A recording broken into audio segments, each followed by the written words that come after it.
En el mundo entero, el debate sobre los binomios izquierda-derecha y capitalismo-socialismo es duro. Pero en el caso cubano, yo creo que mucho más. Desde el oficialismo se ha vendido la idea de que los cubanos vivimos en uno de los pocos países socialistas que quedan en el mundo y por ende debemos estar agradecidos.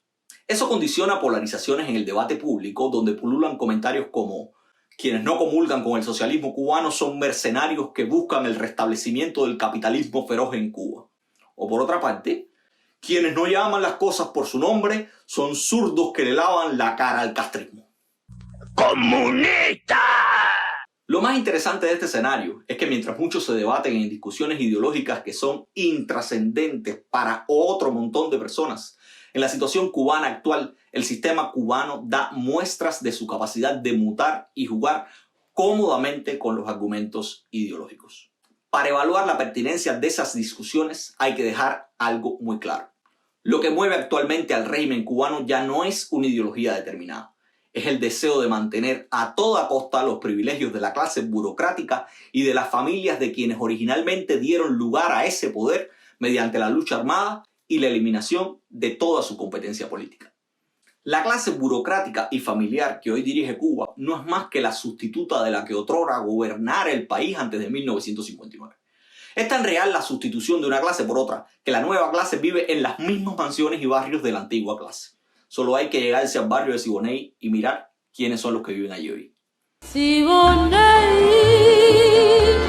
en tu boca la miel puso su dulzor. A pesar de lo evidente, el debate ideológico juega un papel fundamental para mantenernos entretenidos y favorecer que la burocracia y la aristocracia tropical, por otra parte, puedan conservar esos privilegios sin disturbios. La ideología genera mística y símbolos que, a pesar de estar cada vez más depauperados, siguen siendo usados para engañar, manipular y perpetuar a esa clase en el poder, perpetuarlas en detrimento de los derechos individuales de muchos otros cubanos. El debate ideológico en Cuba es complejo, porque muchas veces parte de presunciones no muy fundamentadas. Ejemplo de esas presunciones es que toda la izquierda es comunista y antidemocrática, pero también ese debate ideológico parte a veces de negaciones restrictivas no menos infundadas, como por ejemplo, quienes gobiernan Cuba no son izquierda y mucho menos socialistas. Ante esta maraña, creemos que lo mejor es ayudar a definir qué cosa es realmente lo que hay en Cuba. Para ello, trataremos de mantenernos dentro de los marcos iniciales impuestos por los binomios motivadores de este video: izquierda-derecha, socialismo-capitalismo. Our political philosophy is representative democracy. Para sistematizar la discusión hemos determinado tres variables de análisis. La primera es la ideológica.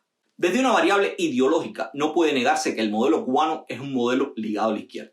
Un modelo que nació a partir de una revolución popular influida por ideas marxistas y que todavía hoy sigue siendo el referente para muchos actores que se identifican a sí mismos como izquierda. El Partido Comunista Cubano, que es la fuerza dirigente superior del Estado y la sociedad y que, recordemos, no puede recibir directrices ni de la Constitución. Quiere decir, como explicaba Ariel, que esta Constitución va a organizar el diagrama estatal del país. Pero hay una fuerza que está por encima del Estado, que es dirigente y superior, es el partido. Luego, la Constitución no puede trazarle directrices al partido.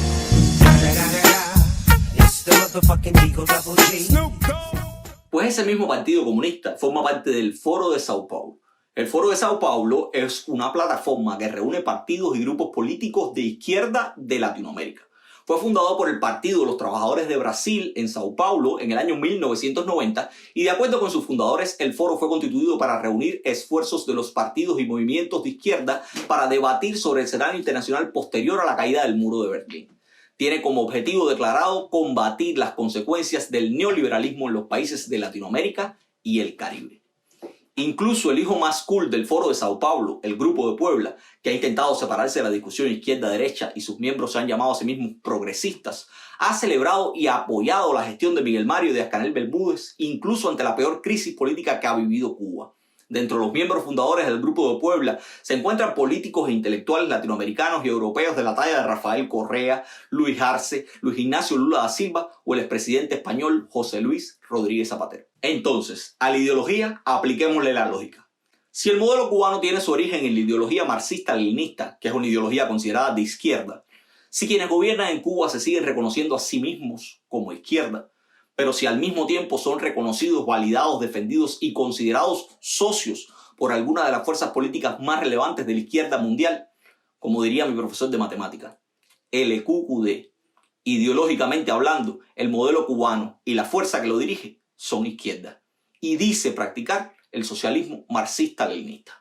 Ahora bien, la izquierda y la derecha no son categorías monolíticas. Están compuestas por fuerzas, tendencias e ideas diversas. Para que se tenga una idea de la diversidad, ya dijimos que Díaz-Canel dirige una formación de izquierda, pero también podemos decir que fue de izquierda el gobierno de Pepe Mujica en Uruguay o lo es actualmente el de Pedro Sánchez en España. Por otra parte, la derecha no es menos diversa. Derecha es el gobierno actual de Uruguay encabezado por Luis Lacalle Pou, sí, el mismo que es conocido en el espacio político cubano como el profeta de los Latin Grammy por su desatinado gusto musical, pero derecha también fue el gobierno de Augusto Pinochet en Chile. La diversidad de la izquierda y la derecha es tan rica que a veces encontramos modelos de izquierda como el cubano, que en algunas cosas se parecen más a gobiernos de derecha como el de Pinochet que a gobiernos de izquierda como el de Mujica. Por esa misma diversidad, las diferencias o semejanzas entre el cubano y otros modelos políticos hay que buscarlas no solo desde una clave ideológica, sino también utilizando la variable política. La política no cabe en la azucarera. La variable política nos permite clasificar los modelos como democracias o autoritarismos. Ni la izquierda ni la derecha son garantes absolutos de la democracia. Como ejemplo de ese particular podemos utilizar los mismos ejemplos de antes. Lacalle pertenece a la derecha democrática y Pinochet a la derecha autoritaria. Mientras, Mujica o Sánchez pueden ser considerados de izquierda democrática y el modelo cubano, soviético o chino son dignos representantes de la izquierda autoritaria. La misma izquierda autoritaria que se apropió de las ideas leninistas y defendió y defiende la necesidad de que un partido de vanguardia, el comunista, tome el poder y establezca un estado dictatorial dirigido por ese partido en nombre de la clase que dice representar, el proletariado. Crudo duro, dictadura del proletariado. El marxismo-leninismo no cabe duda que es una ideología de izquierdas y contribuyó a la formación del socialismo real o socialismo de Estado materializado en la URSS y sus satélites de Europa del Este. Un modelo político, económico y social que terminó conformando estados burocratizados con economías centralizadas y poco respeto al pluralismo político. Ese es el mismo socialismo que todavía hoy impera en Cuba. Un socialismo de Estado al mejor estilo soviético, pero que no deja de tener características tropicales especiales. Y a lo largo de 35 años hemos estado haciendo cambios políticos y no en busca de una democracia formal, enajenante, divisora de los pueblos, fragmentadora de los pueblos, no de una democracia que realmente una a los pueblos y vivialice lo más importante y esencial, que es la constante participación del pueblo en la política y la constante participación del pueblo en las cuestiones fundamentales de su vida. Una de las características especiales del socialismo de Estado cubano es que su poder no solo radica en la burocracia partidista. El poder en Cuba se reproduce y perpetúa también basado en lazos familiares. Lazos que no necesariamente se expresan, aunque también pueden hacerlo, en la ocupación de cargos políticos de poder. El ascenso reciente del general Luis Alberto Rodríguez López Calleja al buró político del Partido Comunista ilustra cómo esos lazos familiares pueden influir en el acceso al poder político en Cuba. Sin embargo, yo en lo personal no creo que esa sea la regla. La regla, desde mi perspectiva, es que los lazos familiares en Cuba no garantizan necesariamente poder político, pero sí privilegios.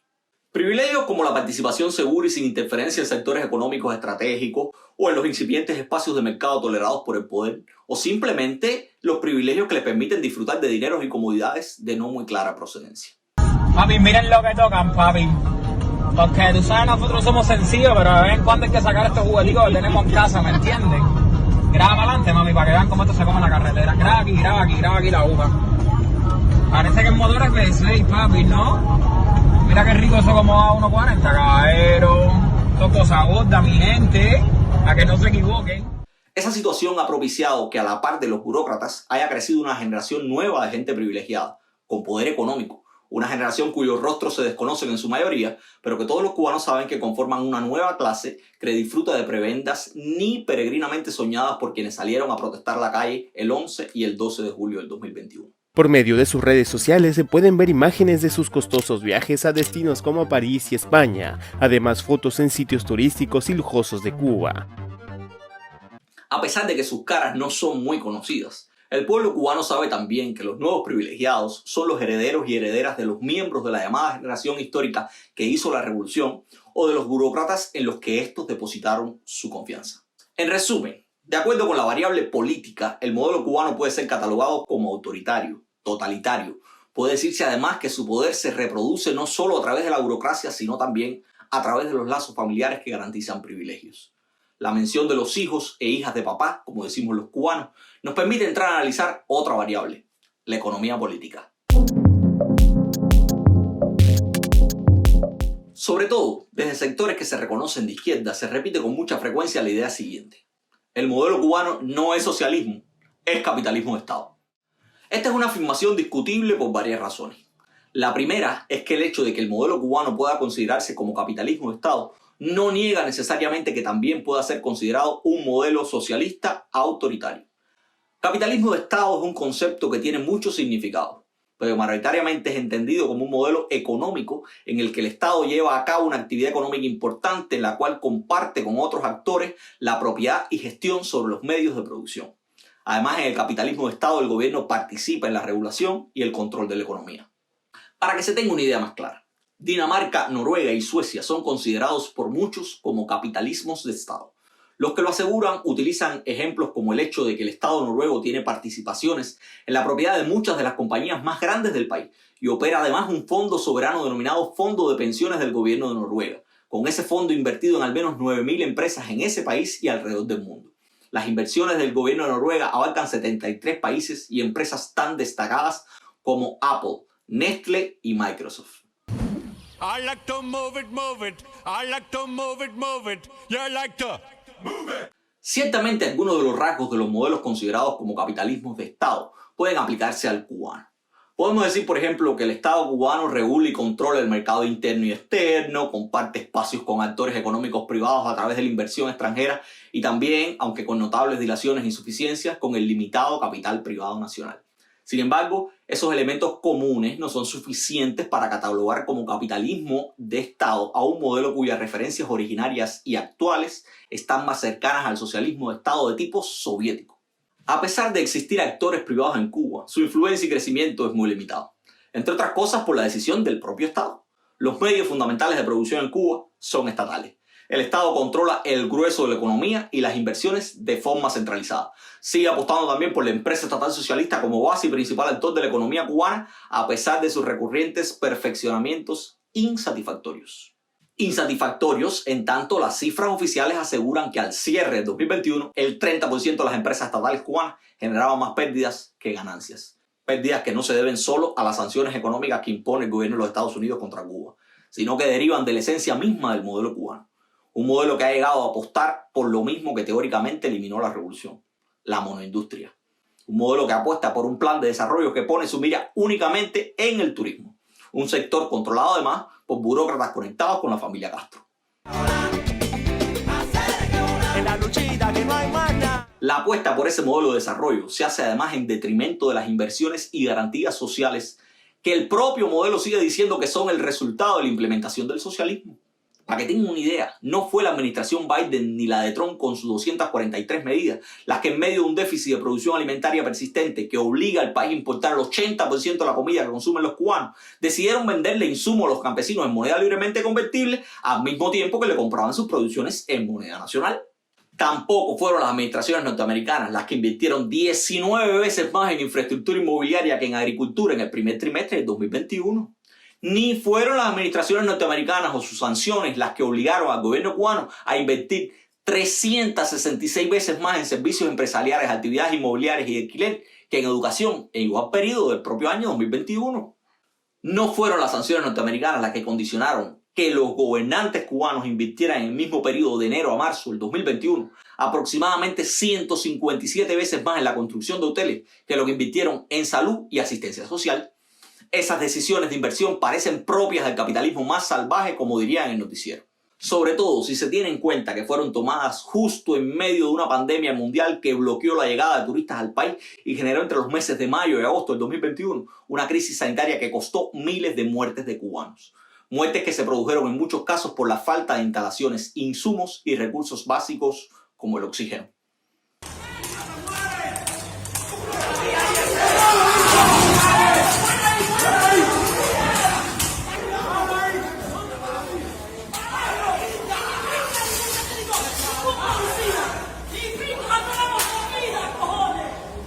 Todo eso ocurrió en Cuba con total impunidad. Y ocurrió porque el socialismo cubano favorece la máxima concentración de poder político y económico en manos de unos pocos y no fomenta el control popular sobre las decisiones de la élite gobernante. El pueblo cubano no puede definir ni controlar cómo el Estado crea y utiliza su presupuesto. No puede cuestionar, exigir o impedir que se invierta en hoteles que no se llenan. No puede impedir que el propio Estado le pague en moneda nacional, le venda los productos de primera necesidad en moneda libremente convertible. El pueblo cubano carece de soberanía para determinar cuándo acabar con los experimentos y con los ordenamientos que desordenan. El pueblo cubano no puede ni tan siquiera impedir que los fracasos políticos se premien con promociones. El pueblo cubano no puede impedir que el gobierno nos venda humo y nos obligue a comprárselo. Ahí dice, tabaco. Te salvaste. Ahí tienes mi regalo. Esas incapacidades del pueblo cubano son propias del modelo de socialismo de Estado autoritario que la Constitución dice que es irrevocable. La falta de libertades que sufrimos los cubanos es propia de modelos de origen socialista en su vertiente leninista-estalinista. Es propia incluso de aquellos modelos de ese tipo que han demostrado una relativa prosperidad económica. El ejemplo de China es el más claro en ese sentido. El milagro chino se produjo de la mano del Partido Comunista. Para explicarlo inventaron incluso una nueva categoría, el socialismo de mercado con características chinas. Un modelo que no es diferente al modelo capitalista de producción, pero que mantiene importantes cuotas de inversión social y, lo más importante, una ausencia total de democracia. El modelo económico chino parece haber entrado en una crisis, expresada en la debacle del gigante inmobiliario Evergrande y el aumento de la deuda china hasta en un 330% de su PIB. Pero la esencia autoritaria de un sistema socialista de partido único es lo que le ha permitido a Xi Jinping y al Partido Comunista Chino impulsar sin contratiempos políticas como el Red New Deal y el Plan de Prosperidad Común. Ambas políticas intentan revertir lo que parece ser una crisis del modelo. Ambas políticas buscan que el Estado acumule más capital en detrimento del capital privado. La esencia autoritaria del modelo chino es la que le ha permitido castigar la resistencia de base que ha surgido en la sociedad civil china contra esas medidas. Para frenarse la resistencia, el Partido Comunista Chino no ha dudado en apelar a la detención de activistas sindicales, investigadores especializados en derechos laborales e incluso intelectuales marxistas. Sin democracia no hay garantía de progreso efectivo. Sin democracia tampoco se puede aspirar, como muchos creen, a la libre y segura participación económica. Así lo demuestran las sanciones impuestas por el gobierno del gigante asiático al chino vivo más famoso del mundo, Jack Ma, creador y CEO del consorcio privado de comercio electrónico Alibaba. También lo demuestra la intención constitucionalizada y materializada del Estado cubano de impedir la acumulación de la riqueza en manos privadas. Los modelos chinos y cubanos son la prueba de que en regímenes autoritarios de corte leninista-estalinista nadie está a salvo. Estos modelos no creen en la coherencia o en lealtades ideológicas. Creen en la obediencia o en los riesgos que alguien o algo implica para su estabilidad o para sus decisiones. Para evitar estas conclusiones y comparaciones, cuando se habla de socialismo, muchos no ponen a Cuba o a China como referente de ese tipo de modelos. Paradójicamente, para ejemplificar el éxito del socialismo, muchos utilizan a los capitalismos de estados escandinavos. Muchos mencionan a países nórdicos de nuevo como Suecia, Noruega o Dinamarca. Los mencionan como referentes del socialismo. Sin embargo, esos sistemas no constituyen socialismos de inspiración marxista-leninista. Están más cerca de un modelo que combina la democracia, el bienestar social y el libre mercado capitalista con algunas ideas de corporativismo social. Los escandinavos son modelos que combinan lo que el socialismo de Estado marxista-leninista nunca ha podido: democracia y libertades económicas. Una combinación que ni el modelo chino, a pesar de su aparente robustez económica, ni el cubano ofrecen por ningún lado. El índice de libertad económica en el mundo fue diseñado por un grupo de economistas liderado por Milton Friedman y se publica una vez al año por el Fraser Institute de Canadá. Este índice identifica 5 grandes áreas que determinan la libertad económica de un país: el tamaño del Estado, el sistema jurídico y los derechos de propiedad, la solidez de la política monetaria, la libertad de comercio internacional y las regulaciones de los mercados crediticio, laboral y comercial. En el índice del 2021, China ocupa el lugar 107 y Cuba el 176 de un total de 178 países analizados. Por el contrario, Dinamarca ocupa el 10, Suecia el 21 y Noruega el 28. En cuestiones de democracia, el panorama no es diferente. El proyecto VDEM recopila datos en todo el orbe para medir de acuerdo a estándares muy claros los niveles de democracia en los diferentes países. De acuerdo con el reporte sobre el estado de la democracia en el mundo del 2021 realizado por este proyecto, Dinamarca, Suecia y Noruega en ese orden son los países más democráticos del mundo, mientras Cuba ocupa el lugar 162 y China el 174 de un total de 179 países en el listado. En resumen, el modelo cubano es hasta hoy afín al socialismo de Estado de inspiración marxista, leninista o estalinista, como querramos llamarle. La fuerza política que lo dirige, el Partido Comunista, se siente y es reconocida como izquierda. Una clase económicamente privilegiada crece y se multiplica sobre todo atendiendo a lazos familiares. Los rasgos de capitalismo de Estado que crece en el seno del modelo cubano continúan todavía hoy delimitados por la esencia y mecanismos leninistas de control que son propios del orden que todavía está vigente. El modelo cubano es ante todo un modelo autocrático, totalitario, en el que la falta de libertades de toda índole constituye, como diría el más ferviente promotor de la limonada, la base de todo. Nos vemos en la próxima entrega. La limonada es la base de todo, la base de todo, la base de todo, todo. Refresco en limón, refresco en limón, refresco en limón,